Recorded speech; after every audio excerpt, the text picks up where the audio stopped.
Hey folks, welcome back to another Dice Tower preview. I'm Mark, and today we're taking a look at Blasphemous, the board game. Brought to you by Cvstodia. It's for 1 to 4 players, ages 14 and up, with games generally running about 90 to 120 minutes. So join me as we dive in and take a thematic look at this game. So, Blasphemous, the board game, faithfully adapts the video game's brutal combat, rich lore, and dark oppressive world. Players will battle grotesque enemies, uncover cursed relics, all while navigating a pilgrimage shaped by suffering and redemption. Just like the digital experience, every decision matters, every battle is punishing, and only those who embrace the pain will endure. Faith and suffering. In Cvstodia, they are one and the same. You are penitent, bound to a pilgrimage through a land where devotion and torment are inseparable. Your journey unfolds turn by turn as you navigate Cvstodia's cursed lands, unravel its mysteries, and fight for survival. Each turn you must decide how to act. Every choice carves your fate. On your turn, you'll take actions that shape your pilgrimage. You can choose to move, navigating Cvstodia by spending your limited movement points, uncovering new locations, and forging a path through forsaken villages, cursed cathedrals, and treacherous battlefields. You can choose to search, investigating ruins, forgotten altars, and abandoned shrines for relics, items, and secrets of the miracle. But perhaps you'll rest, recovering your strength, but beware, for the land does not grant peace freely. The tomes of Cvstodia do more than just unravel the land's tragic history. They shape your journey through its forsaken ruins. Each time you take the explore action, the tomes provide a rich narrative describing the horrors, remnants of faith, and divine tragedies that define the world. But discovery is never without risk. When exploring, you make an exploration roll, which determines the type of test or decision you must face. These tests challenge a penitent's skills, endurance, or faith, requiring you to roll dice and use your abilities wisely.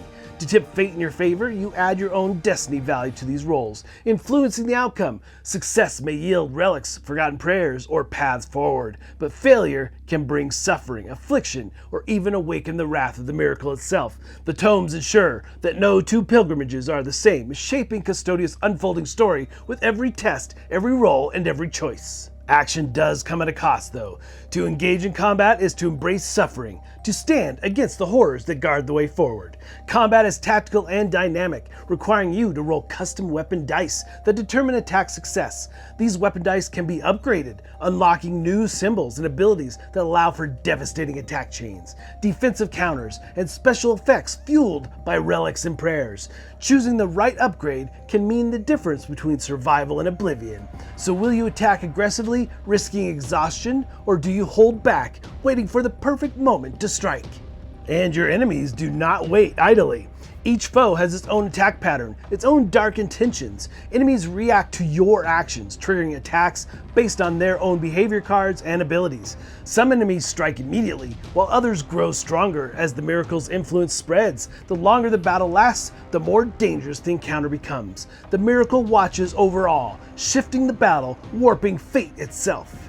And that miracle board tracks the growing intensity of the pilgrimage, escalating the danger as the game progresses. As penitents spill blood and complete quests, the miracle's presence deepens, enemies become stronger, unpredictable events unfold, and the world itself shifts. The deeper you journey, the more the miracle tightens its grip, ensuring that suffering is never without consequence. But perhaps you seek a different path. You may take on quests, divine trials that pull you deeper into Cvstodia's mysteries. Each quest provides a goal, requiring you to explore specific locations, collect key items, or defeat certain enemies. Completing quests rewards players with relics, new abilities, and valuable resources. Some demand exploration, leading you to recover sacred artifacts, solve cryptic puzzles, or unlock the secrets of the miracle. Others test your strength, vanquishing abominations, completing holy rites, or proving your faith through sacrifice. And some quests are personal, your own burden to bear, a test of your worth, so to say.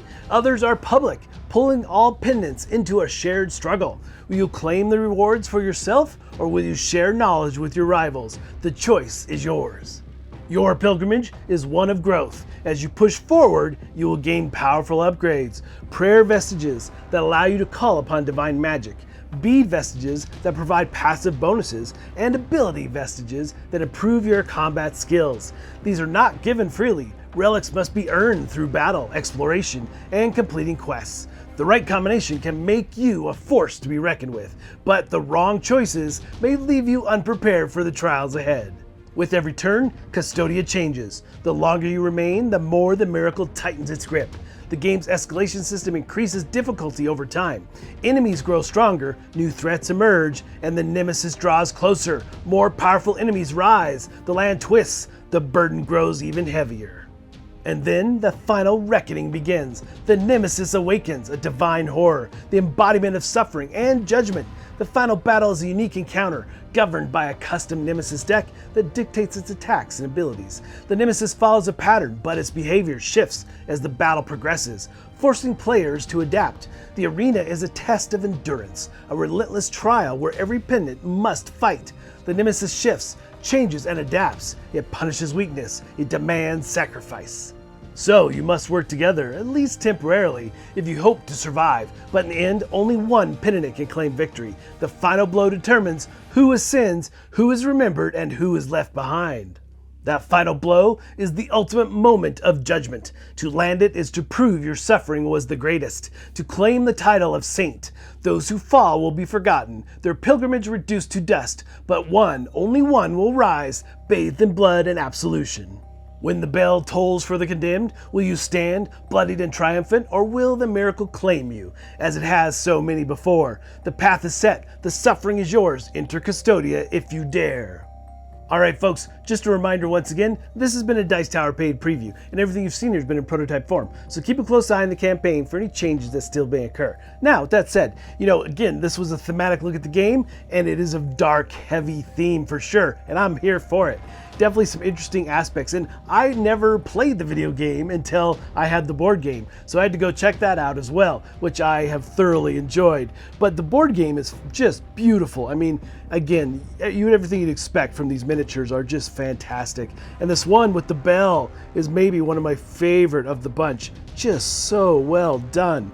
And just the gameplay and how you upgrade the dice. Now I know the dice have been used like this in other games, but here it works so well. Just upgrading them, it's probably my favorite part of the game, is how you can add those upgrades to the dice and increase the power and effectiveness of your character. Just simply, again, a really nice tactile experience in this game. And everything about it too is just as you adventure and move along, you have that sense of pressure, that feeling of, uh-oh, should I really go here? Like going into a dark basement, that kind of idea. I really like that aspect, the tension that the game provides in the miracle board and the creatures, how they respond. But really that end game that you go up against the boss and how those cards come out and how you not rotate, but how you move around him and his attacks and how he adapts is just something really neat about this game. I just really look forward to that end part, that end game. But this adventuring through this land really does show you all kinds of neat things as you encounter the creatures, as you get all the different upgrades for your character. A lot to like here. But folks, ultimately, if it looks like something of interest to you, I'm sure they'd appreciate your support. So I think that's it for me. And until next time, we'll see you at the table.